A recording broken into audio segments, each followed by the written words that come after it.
पाकिस्तान ने खित्ते की सूरत हाल पर अक़वाम मुत्तहिदा की सलामती काउंसिल को ब्रीफिंग देने का फैसला कर लिया। वज़ीर ख़ारजा की पाकिस्तान के मुस्तक़िल नुमाइंदे को सलामती काउंसिल इजलास बुलाने के लिए इक़दाम की हिदायत।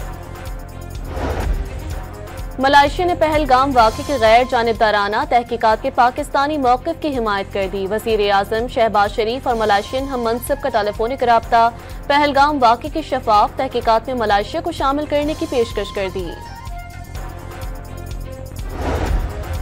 फ्रांसीसी मीडिया ने पहलगाम वाक़े पर मोदी हुकूमत की जालसाजी बेनकाब कर दी। इंटरनेट पर शेयर वीडियोस में दिखाए गए अफराद का पहलगाम हमले से कोई ताल्लुक नहीं।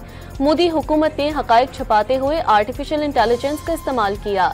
सोशल मीडिया पर झूठी वीडियोस और तस्वीर को भारतीय हुकूमती पुष्टपनाही हासिल है। फ्रांसीसी मीडिया का इंकशाफ। रूस का भारत को पाकिस्तान से कशीदगी खत्म करने के लिए मुज़ाकरात का मशवरा। रूसी वज़ीर ख़ारजा सरगई लारूफ का भारतीय हम मनसब से टेलीफोनिक राब्ता। जंग के बजाय तनाज़े का हल निकालने पर जोर।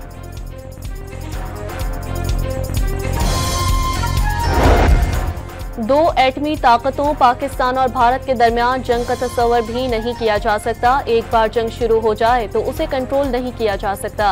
अमेरिका को हम ख्याल आज़ाद ममालिक के साथ मिलकर किरदार अदा करना चाहिए ताकि नाकामियों से बचा जाए।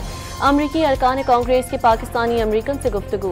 भारतीय जंगी जुनून का मुंह तोड़ जवाब। भारतीय बहरी जहाजों का पाकिस्तानी बंदरगाहों पर दाखिला बंद।